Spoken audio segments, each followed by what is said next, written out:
If the extremely large 57-inch Samsung Odyssey G9 was my current favorite all-time monitor, this Dell 40-inch Ultra Sharp comes in either joint first place or a very close second place, but for different reasons. Now, this isn't a sponsored review. Dell isn't paying me to make this video.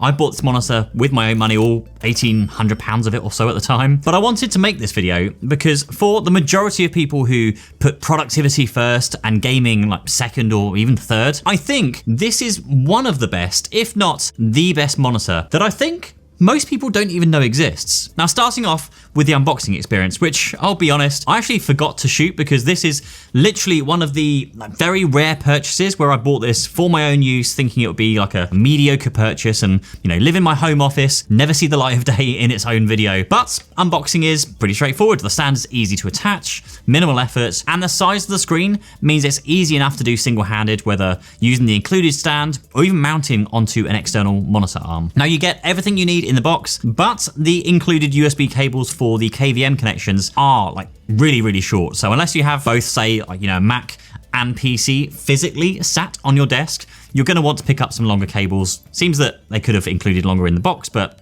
hey ho. Now, it does seem like a bit of an oversight, but that isn't unique to Dell. For example, the Samsung G9 USB cables don't even reach beyond the side of the monitor, and that's before you then put them through cable management. So yeah, that's a thing. But let's get on to the specs now, because this is where this monitor really stands out for me. Now, it's a 40-inch 5K 120Hz refresh rate 2500R IPS black curved monitor with a Thunderbolt dock included in the back. This includes a 2.5 gig Ethernet port, 140 watt power delivery for charging a laptop, and a plethora of other features such as a KVM, including a handy little pop-out tray here to connect and charge other USB devices. Absolutely love this thing. Now, really, the only spec I can argue with here is the response time of 8 milliseconds in normal mode and 5 milliseconds in fast mode. But when this isn't a gaming monitor per se, well, I'll get onto that a little later when we get onto benchmark some games. Now, so this is a curved monitor, although a very, very shallow curve. You can hardly notice it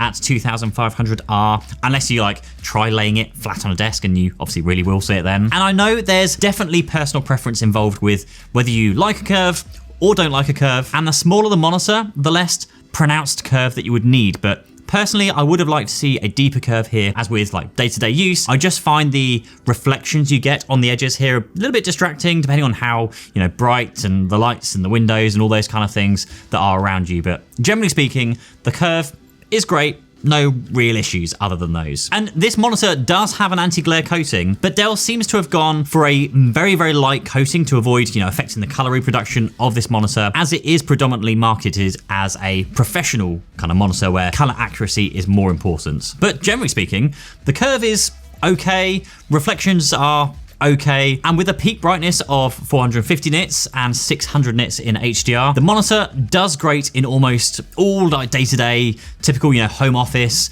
work offices, all kind of just general environment situations. Now, one area where Dell really, really hasn't slouched from though is the design of this monitor. I really like this super, super clean design. It's not trying to be anything but sleek with its metallic off-white color on the back, easy access to all of the many, many, many ports that are included and available on the back here, with a simple quick release stand system with included cable management that just lets you hide pretty much all of the cable if done properly. Now, from the front, everything looks symmetrical with an even bezel, aside from the bottom being slightly thicker, of course, for that Dell logo, the all-important Dell logo to include. Now, I really do love this design so much. There's no bold design with tons of vents and LEDs and things, just a super clean back, which means if you are the type of person who, wants to jazz up your desk with some lighting mounted on the back, there is tons of space for it. Now, you've also got easy access to the screen controls on the back right of the screen. Again, really, really clean interface. There's no messing around with slower smart interfaces that most modern monitors tend to go for nowadays with, live TV and Xbox game streaming, which just result in a bad overall experience where you'd be better off hooking up, external devices that aren't horrendously laggy. And whilst there isn't any included remote control, those on-screen controls just work fantastic. There's no issues, there's quick access to everything you need, and you can set custom shortcuts to your most often used features. There's even support for DDC/CI, so you can actually adjust many of the screen settings from within software on your computer, so you don't even have to touch the controls on the monitor. You can easily assign USB inputs, so when switching between devices, you can enable or disable charging when the monitor is powered off. It is just so customizable with like seemingly everything covered from what you would, anyone would want from monitor settings. Now, the stand itself is absolutely solid. Like I said, built-in cable management down the bottom here, and with a footprint that's not huge and causes you issues with like intruding on the rest of your desk, like some of the other big monitors we reviewed recently. Now, you can change the height, tilt, and swivel, but it not pivot. And I usually just end up throwing my monitor onto a good monitor arm anyway. It just frees up all of that desk space below it, as well as gives me, all the adjustability, push, pull, up, down, everything that I need. Speaking of which, this is the heavy duty monitor arm by Secretlab, who kindly agreed to sponsor this video. Thank you very much. And it's currently the only arm I've come across that actually takes the weight of the biggest and heaviest ultra wide monitors, like the 57-inch Samsung G9. Now, I've been very fortunate to use it for the past few weeks, and legitimately, this is my new favorite monitor arm for a few reasons. Now, I've tested it across different monitors, varying sizes and weights, and it is by far the most secure and most stable monitor arm that I've used so far. And even just the level of detail that goes into making this, like the double lock mechanism that makes it way easier to get everything set up properly. It also has a heavy duty tilt pivot, so I never have to worry once about like the screen drooping over time, which I've had with other arms, no matter how heavy it is. And the detachable handles make it so much easier to adjust to the most ergonomic position. Now, it does fit onto any desk, but I love how it fits onto the Secretlab Magnus Pro desk, which is by far, by the way, my absolute favorite desk all time. Like, it's not that often someone sends you a desk and you're like, huh, it's a desk.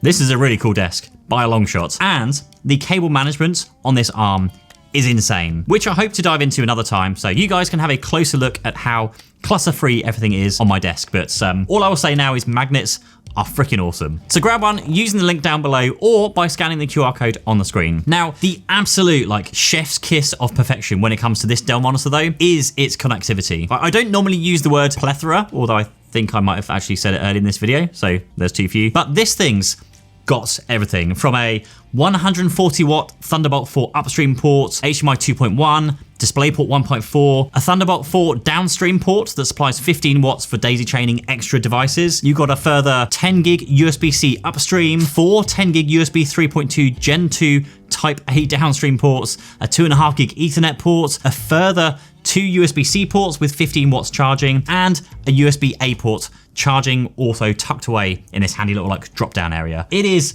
an absolute powerhouse when it comes to ports. And that's because being a Thunderbolt monitor, it's a full-blown docking station built in with KVM support to switch between those devices quickly, with the only real challenge being how you then cable manage all of those devices being plugged into the back of one monitor. Now, like I said, I bought this monitor without actually realizing how good it was. And if there is just one thing you can do to help me to make more videos like this for you, it would be to subscribe to the channel down below, and also using the links I'll have down below this video if you plan on buying one. It costs you absolutely nothing, and it really helps support this channel and just helps me make more videos like these. Oh, and I legit plan on keeping this monitor for like the foreseeable future. So if you have any questions, then I'll be responding to each and every question in the comment section, which as the channel grows is getting quite challenging, but I'm gonna do my very best. Now, resolution wise, this screen runs at 5120 by 2160 and at 140 pixels per inch, which is technically the same pixels per inch as the 57-inch G9. Same vertical resolution, but the G9 is obviously just wider. But I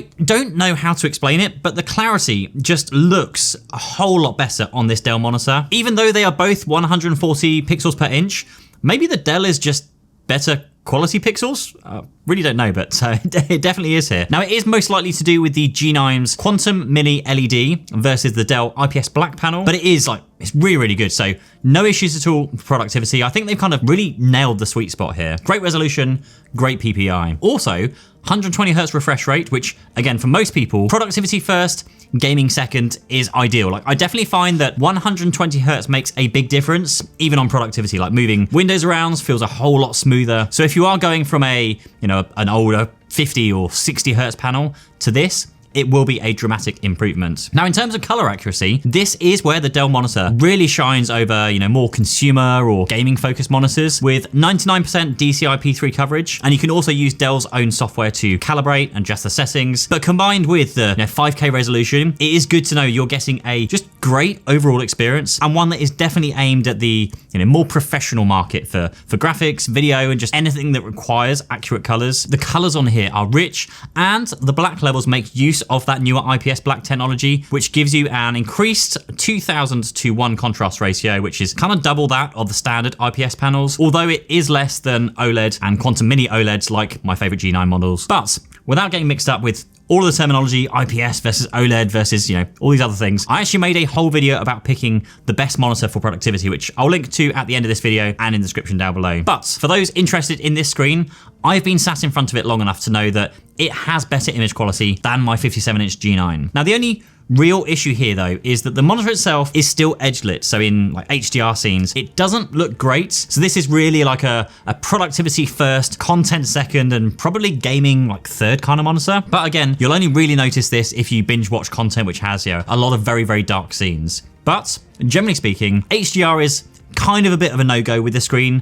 SDR content looks great, but HDR is just a bit meh. But onto the most important part of this monitor, productivity. And first up, let's talk Mac, because I have this screen hooked up to both a Mac and a Windows PC. And as far as the Mac goes, as long as you make sure that you install the Dell drivers and the software, it has just been a great experience. Now here in the studio, we have a 14-inch M3 Max MacBook Pro and a 14-inch M1 Pro MacBook Pro. Now neither of these have any issues reaching the full native resolution at full 120 Hertz. It is just so refreshing to be able to just hook up a single cable, just one cable, and have it charge, display, and pass through all of the devices which you can then hook up to the monitor. Now you do also get access to Dell's Display Manager if you do want some help multitasking with multiple windows on such a big screen, which is useful at times. But on Mac, I tend to stick with using my own kind of display manager software that I've used for like decades, maybe not decades, a few years now, called Moom, M-O-O-M. Since I've been using it for so long that it's just second nature to save and recall where all the Windows positions should be. Also, having 2.5 gig Ethernet is really, really welcome, since this is the one thing I was missing from swapping my Mac Studio for the more, I guess, portable MacBook Pro is the 10 gig Ethernet ports. So now at least when I upload footage to the NAS here in the studio, it transfers like much, much faster than on the standard 1 gig connection you get on most other docking stations. And because it's a Thunderbolt 4 display, there are zero issues to worry about with getting a full resolution and full 120 Hertz refresh rate, like I said, which when you compare this to a lot of other monitors, and I guess Samsung specifically, I'm calling you out right now, because there is no consistency between their G9 series of screens as to what level of black magic you need to do or what things you need to buy to get that full performance out of their monitors. Maybe one day, but not there yet. And we're only on the 5th generation. So maybe the 7th generation? Anyway.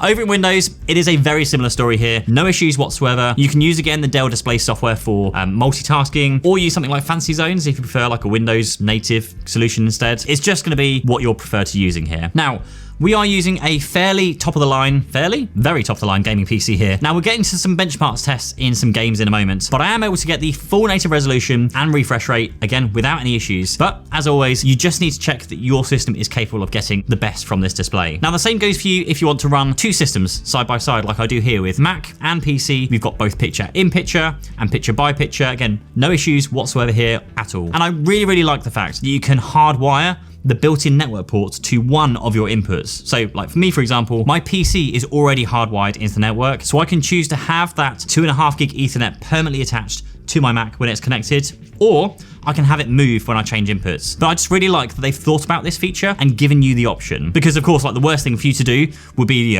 start a large file transfer, only for it to then cut out because you've swapped inputs. So yeah, that's pretty great. And they've also got it right when it comes to the rest of the connectivity puzzle. Plenty of USB-C, USB-A, and I just love this little pop-down tray down here that you can use to tuck out of the way when not using it. That gives you even more options to charge and connect in USB devices. It just feels like Dell have really thought about everything here. There's not one thing that I can really grumble about when it comes to ports and connectivity. But with all of the great things about the screen and productivity, how does does it fare with gaming? Because I know that a lot of people would be interested in this for the IPS black panel without going full OLED, but you still get the resolution, you still get 120 Hz refresh rate. So how does it perform overall? Okay, so we've got the Xbox plugged in to the screen via HDMI. We're on our like third or fourth HDMI cable right now, but it doesn't support 120 Hz whatsoever. So we cannot get 120 Hz. It supports 50, 60, 4K, 10-bit, all the kind of HDR stuff. There's no Dolby Vision support, obviously that's wasn't a feature anyway. But I am very surprised that on the Xbox Series X,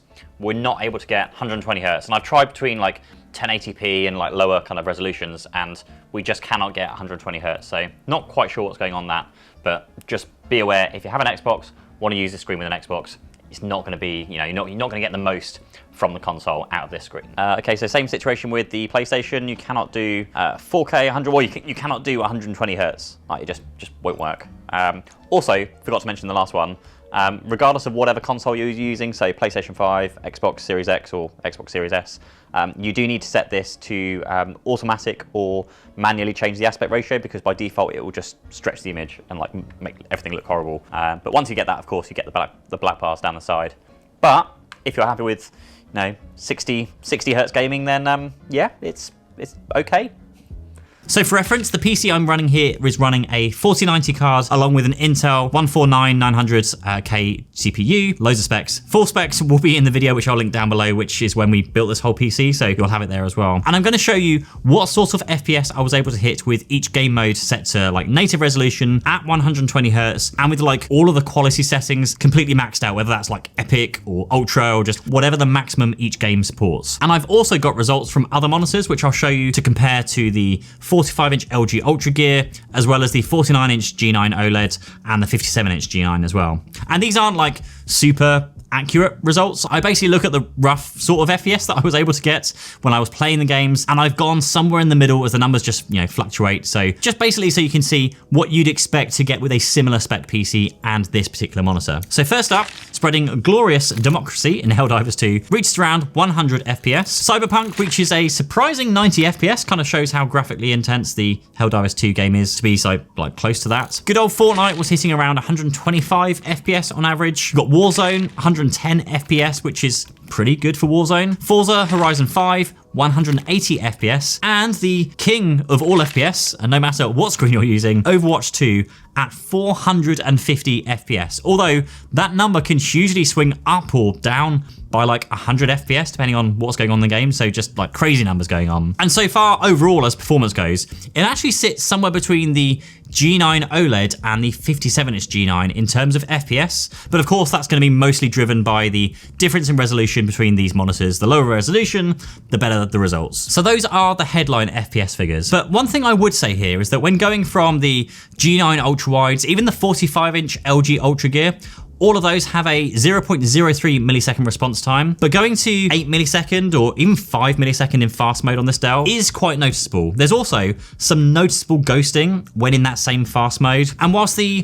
overall experience wasn't bad, I would definitely say that if you plan to do lots of gaming on this, you finish work for the day, then you switch over to gaming for the next 6 hours or until the early hours of the morning, then it might be worth looking at either some alternatives or just getting a separate gaming focused monitor instead. But that said, whilst you are kind of gaming or just day-to-day productivity use, it doesn't get too warm either. It generally sits around 33 degrees, which is a fair few degrees cooler than the 57-inch G9 that we've also tested here today. I'm also going to mention the built-in speakers because they're there, but generally speaking, forget they exist and invest in a good pair of speakers, or rather even a mediocre pair of speakers, because that will perform much better than any real built-in monitor speakers.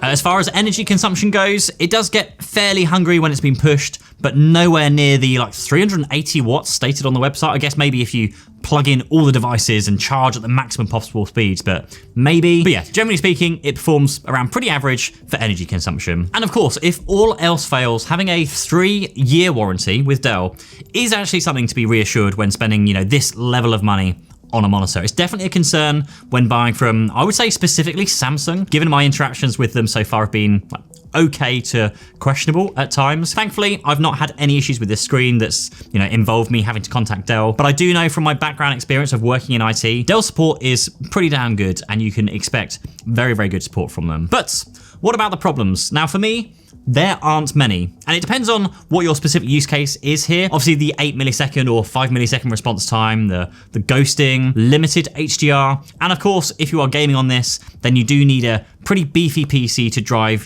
decent frame rates if you are wanting to hit like the max resolution. But as far as productivity goes, and like I started with, this is a damn solid option. Now me personally, this is like really, really hard. I think I've decided to stick with the 57-inch G9 for now. I hate the haloing on that monitor. I hate there's no Thunderbolt or USB-C, but for God, I just love that ultra wide resolution.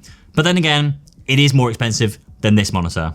Now I think brands have a lot to learn from this monitor. The sheer number of ports, the Thunderbolt, power delivery, Ethernet, the clean design, the stands, all of these are things that other brands should be taking notes on here. But until next time, don't forget to check out Secret Lab, use the links down below this video, and check out the buyer's guide for productivity monitors right here.